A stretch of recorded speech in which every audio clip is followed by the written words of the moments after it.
vamos a empezar acá. Entonces, bienvenidas ese estudio de Salmo 18, ¿no?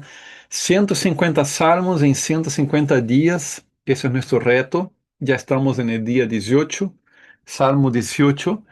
eh, y vamos a adentrarnos en ese salmo, un salmo de acción de gracias, después de tanto sufrimiento, ¿no? Del salmista, del orante, ¿no? Que vimos que está luchando, ¿no es cierto? Está luchando con mucha confianza en Dios, con mucha esperanza, pero viviendo una agonía, viviendo agonías de diferentes tipos, sobre todo por la persecución de sus enemigos.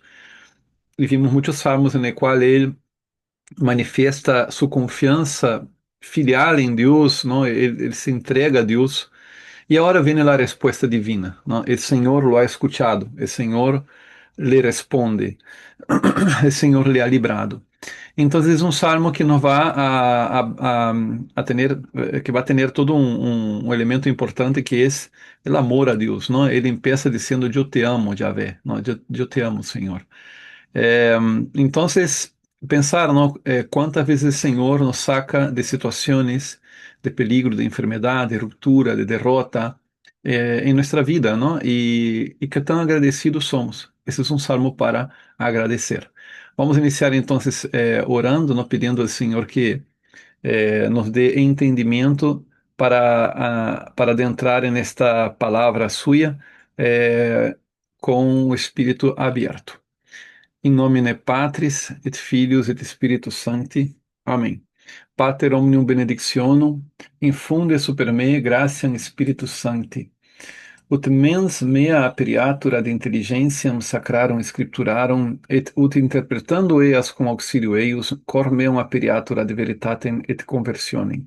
Revela mihi ac dia iterum mysterium Filii Tui, Iesu Christi, Domini nostri, ut fides mea crescat, spes mea roboretur, et semen verbi Tui fructum ferat in me per caritatem et virtutem.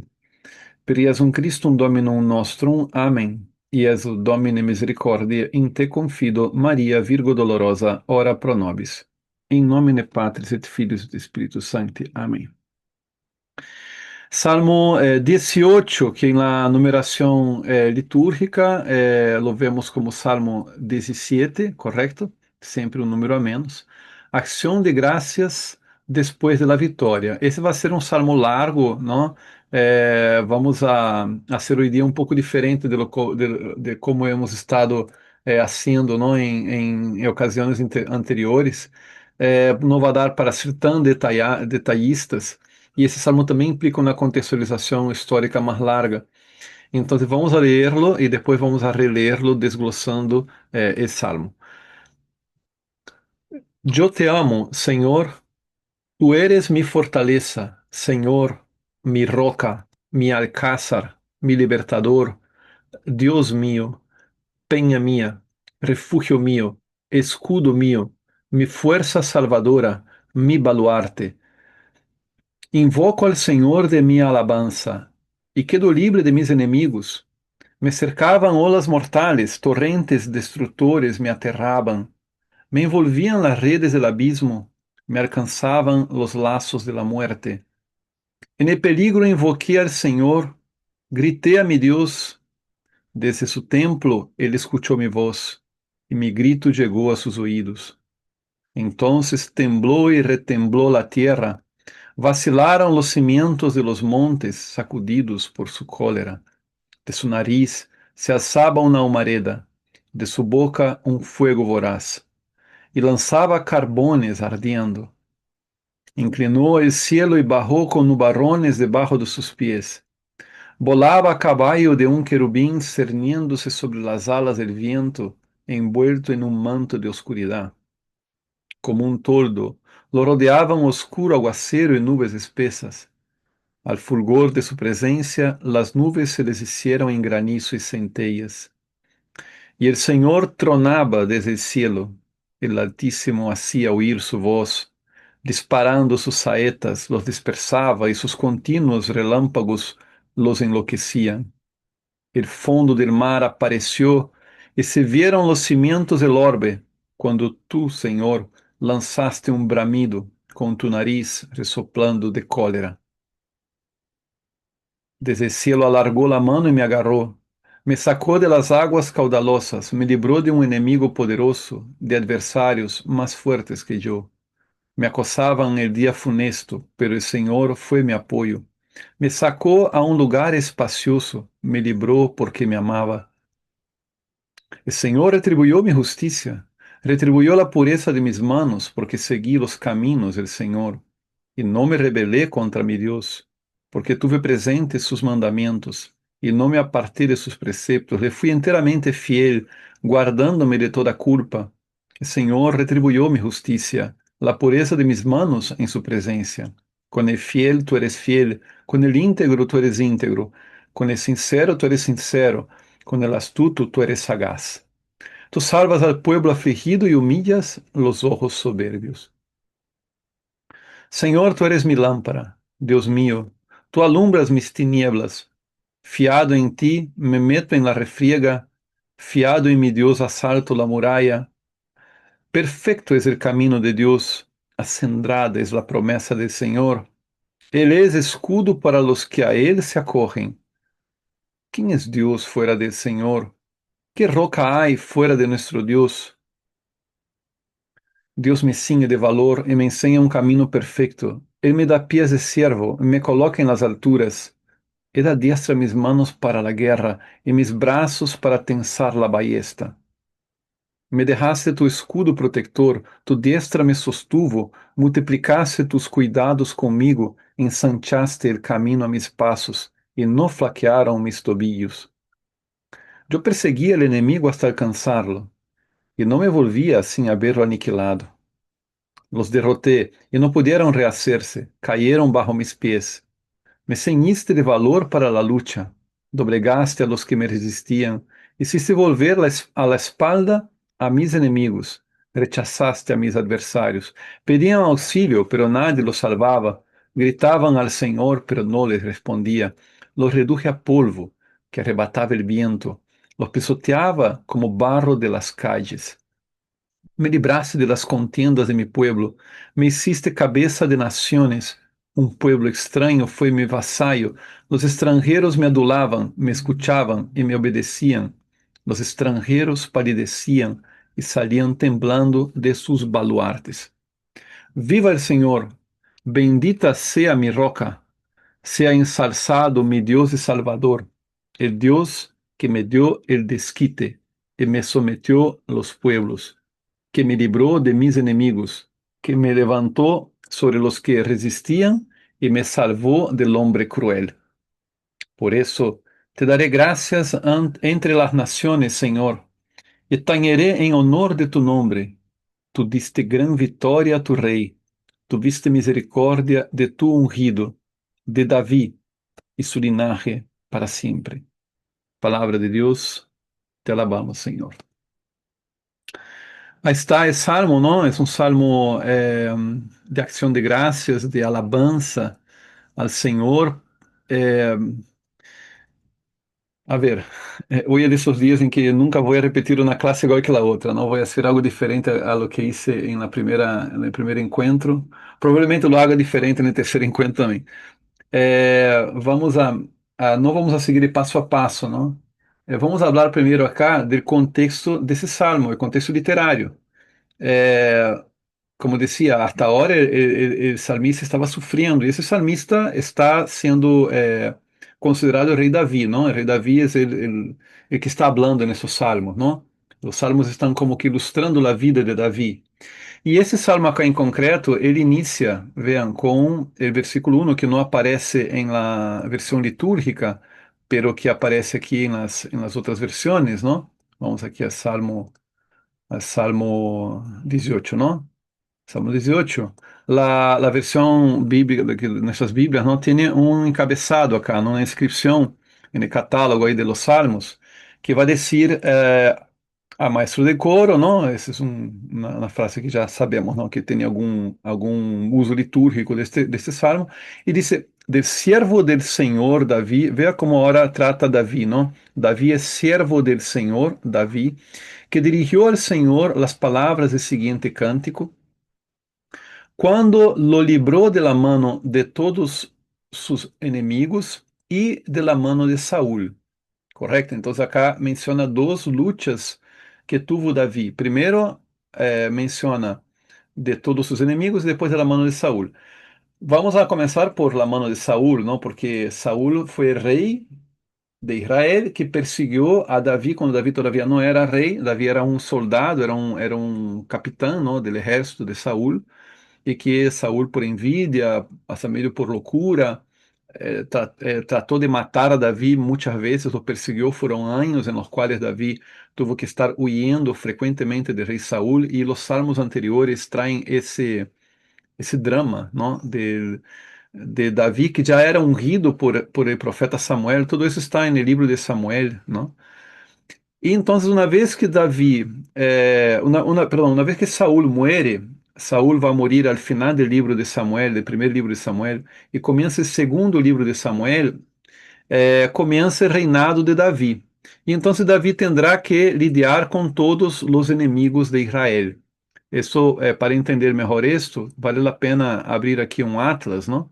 Vamos abrir aqui um atlas da época de rei Davi e Salomão para entender um pouco melhor essa situação. Então, acá você tem, por exemplo, aqui, quando Saul muere, todo o território de Israel é o que vemos aqui nesta linha, não? Pintado acá desta maneira, não? Esse é o território que os israelitas tinham conquistado, não? Acá está o Lago de Galileia, aqui está o Rio Jordão, não? E aqui está o Mar Muerto, correto? Então, o território conquistado era allí, no alrededor del río Jordán. Entonces faltaba mucha cosa por conquistar, pero estaban ellos siendo acosados, invadidos por los filisteus. Los filisteus venían aquí de la costa y eran los principales enemigos de Israel. Davi agora passa a ter a possibilidade de governar. Inicialmente ele governa a região aqui de sua família, não, que é o território de Judá. Davi era judio, e o resto do país foi governado por um tempito por el hijo de Saúl, que havia sobrevivido às batalhas, não, porque também haviam morto hijos de Saúl em la batalha em que morreu Saúl contra os filisteus, pero todavía havia um hijo de Saúl. Então, Davi vai governar a los judíos desde Hebrón, não? Davi era de Belém, acá está Belém. Davi nasceu em Belém, foi ungido por Samuel em Belém e governou esta região aqui pintada mais ou menos de gris, aí, não? De um azulino e um gris. Quando ele vence a los opositores, al descendente de Saúl, ele passará a governar todo o território de Israel, não? E ele também conquistou a cidade de Jebus, que passaria a ser chamada Jerusalém, não? Então ele vai governar todo o território de Israel, já não desde Hebron, sino desde Jerusalém, não? Que foi a cidade conquistada por Davi, por isso que se chama a Jerusalém também a cidade de Davi, não? A cidade de Davi. Então, o outro mapa ele traz já o território de Israel governado por o rei Davi, não? Então, quando o rei Davi começa a seu reinado, ele já venceu a Saúl. Bueno, Saúl já morreu, não? Ele logrou resistir a Saúl e volvemos a delimitar aqui o território que era de Israel, não? Esse território acá, isso era de Israel. E Davi empezará a lutar contra os pueblos vecinos, não? Contra os amonitas, contra os sírios, contra os filisteus, contra os edomitas, não é certo? E ele vai a obter vitórias, vai colecionar vitórias. Então, de modo que o reinado de Davi se vai estender por toda esta região de acá, vai ampliar, não, os domínios de Israel e vai reduzir os filisteus simplesmente a uma franja que há por acá de algumas cidades desta região. Os filisteus deixam de ser uma ameaça. Então, esse salmo ele refleja essas vitórias, não? É mais, se nós avançamos aqui mais um mapa mais, não? O seguinte mapa, vocês podem ver que o reinado de Davi se estendeu hasta a região aqui de Síria, não? A cidade de Cades, hasta Tadmor, no deserto, hasta o Mar Rojo e a fronteira aqui com o Egito, não? Entonces, todo lo que está marcado ahí en gris, correcto, esos son las conquistas del rey David a lo largo de su reinado, conquistas tras muchos años de batallas. Incluso el território aqui da Síria hasta o rio Éufrates foi vassallo de Davi também, não? E isso foi consolidado por el rei Salomão. O rei Salomão heredou todo este reinado, não? E o rei Salomão, además, lo consolidou com alianças através de matrimônios, não é certo? Com as princesas de seus territórios, incluso com a princesa de Egipto, a hija de Faraón, foi a esposa do rei Salomão. Entonces, bueno, esa es la época áurea, ¿no? de Israel. Nunca Israel tuvo tanto dominio territorial en la historia, ¿no? de Israel hasta los días de hoy. Y acá tenemos un panorama histórico que está por detrás de ese salmo. Salmo que nosotros lo leemos aquí en el libro de los Salmos como Salmo 18, pero que si nosotros vamos al libro de Samuel, que cuenta todas essas histórias que eu lhes estou dizendo aqui com o mapa, não? O segundo livro de Samuel, que é o livro que habla do reinado de Davi, o segundo livro de Samuel, é um livro que nos habla do reinado de Davi, da época em que Davi foi rei. Capítulo 22, es decir, ya al final del libro, nosotros tenemos esto acá, vean. Segunda de Samuel 22. David dirigió al Señor las palabras de este canto cuando el Señor lo libró de la mano de sus enemigos y sobre todo de la mano de Saúl. Dijo así: El Señor es mi roca, mi alcázar, mi libertador, mi Dios, la peña en que me asilo, mi escudo, mi fuerza salvadora, mi baluarte, mi refugio, el Salvador que me libre de los violentos.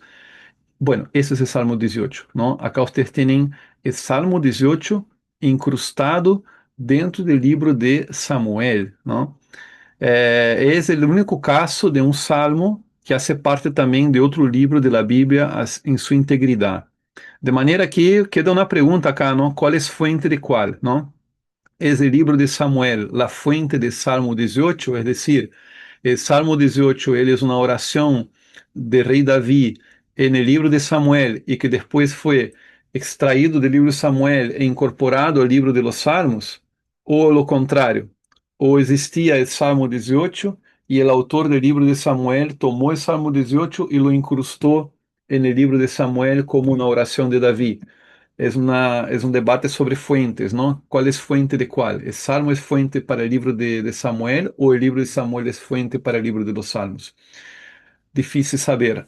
Lo que sí parece ser es que, bueno, parece no, no nos cabe duda, no queda duda, es que hay una relación, ¿no? entre el libro de Samuel y ese Salmo del libro de los Salmos.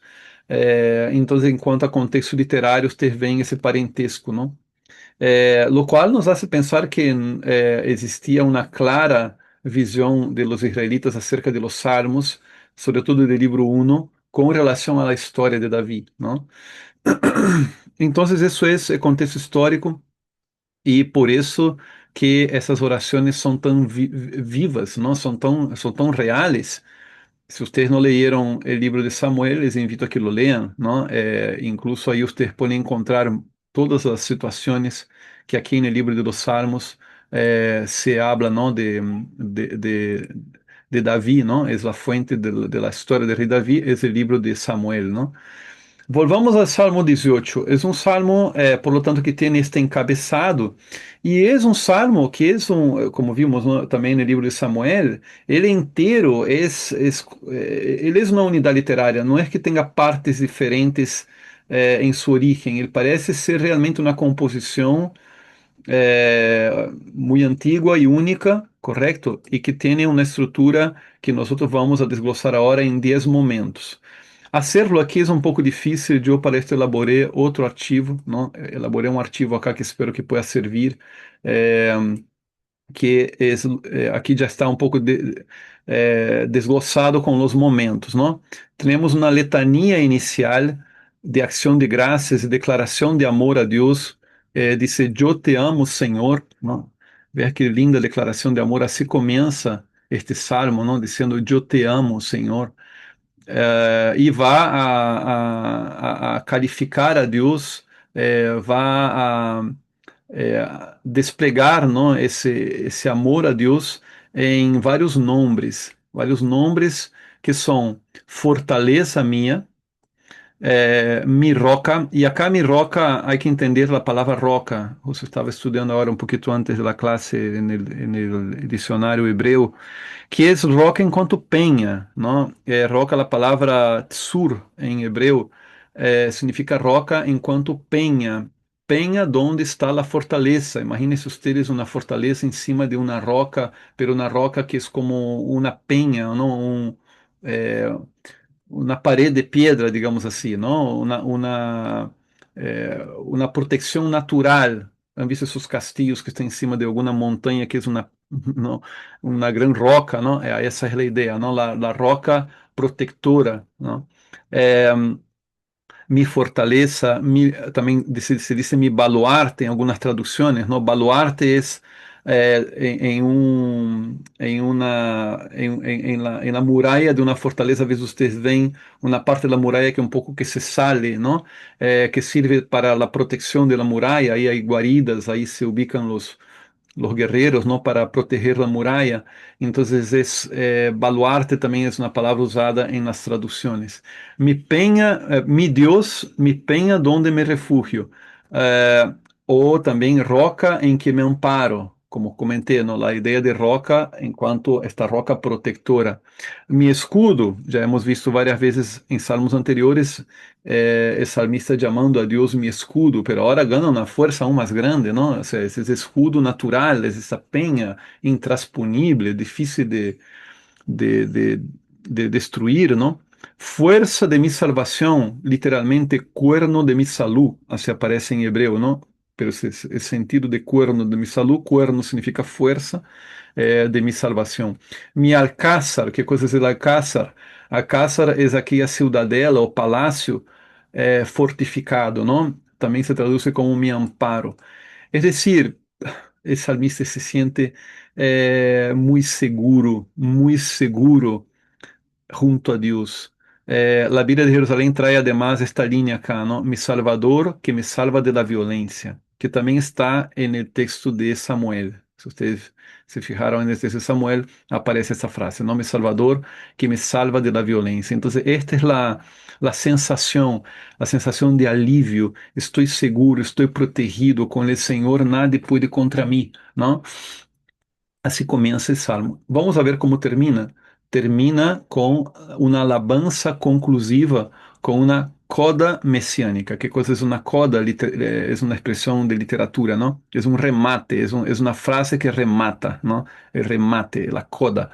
Entonces, una alabanza conclusiva, viva el Señor, bendita sea mi roca, exaltado sea el Dios de mi salvación, el Dios que me concede la venganza y me somete los pueblos. Acá también la palabra venganza se traduce en la versión litúrgica como me dio el desquite.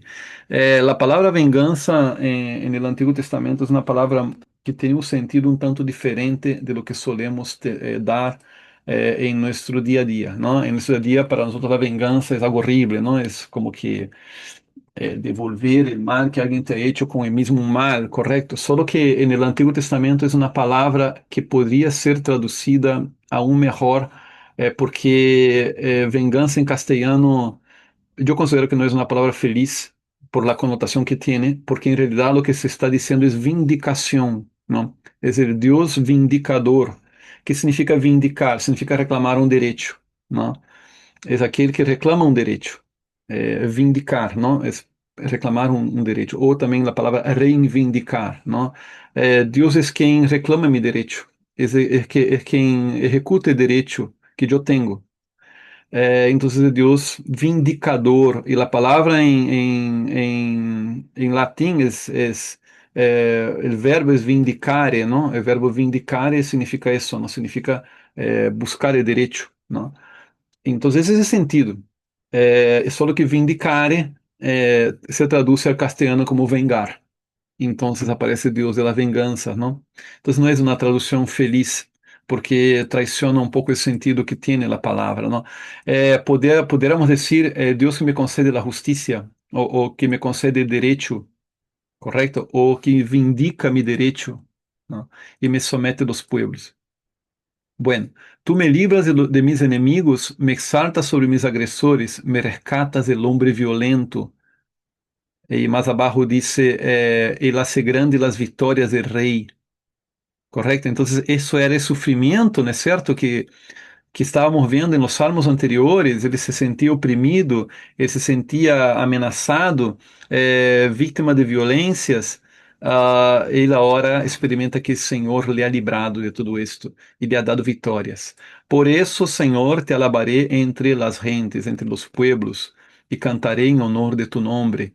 E mais abaixo dice, Ele hace grandes las vitórias de su rei e tiene misericórdia de su ungido, es decir, de su Mesías, de Davi e de sua descendência por sempre. Então, aqui o Salmo se abre a um horizonte mais universal de la alabanza de Deus entre as gentes, entre os pueblos e de la exaltação del Mesías. Por lo tanto, a coda messiânica, não? Este remate messiânico está justamente aqui no versículo 51, não? O Salmo remata hablando de la misericórdia que Deus tem para com su Mesías, para com su Cristo, não? Seria em grego também, acá seria ele Christos, não? Texto em grego, não? É, a palavra ungido é tradução de Christos, em grego, de Davi, porque Davi era o ungido de Deus, o rei ungido, e de sua descendência por sempre, que é a promessa que Deus hizo a Davi, de que sua descendência reinaria para sempre. E isso é a projeção que hacemos hacia Cristo, não? Esse salmo tem um sentido também cristológico, não? A vitória definitiva de Cristo Rei. Cristo é o Rei que vence a todos os inimigos, correto?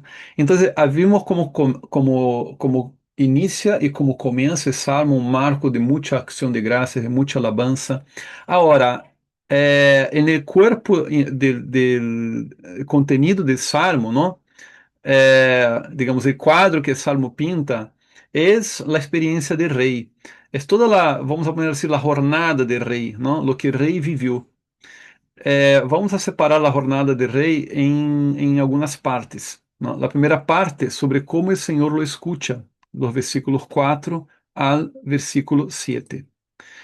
Aqui está esta dinâmica, não, de que ele se experimentava oprimido, clamou ao Senhor e o Senhor lo escuchou, não? Ele escuchou minha voz desde su templo, algo que também estávamos vendo em salmos anteriores, não? É parte deste subgrupo acá, não? São salmos que estão fazendo referência constantemente ao templo, o lugar onde o Senhor habita.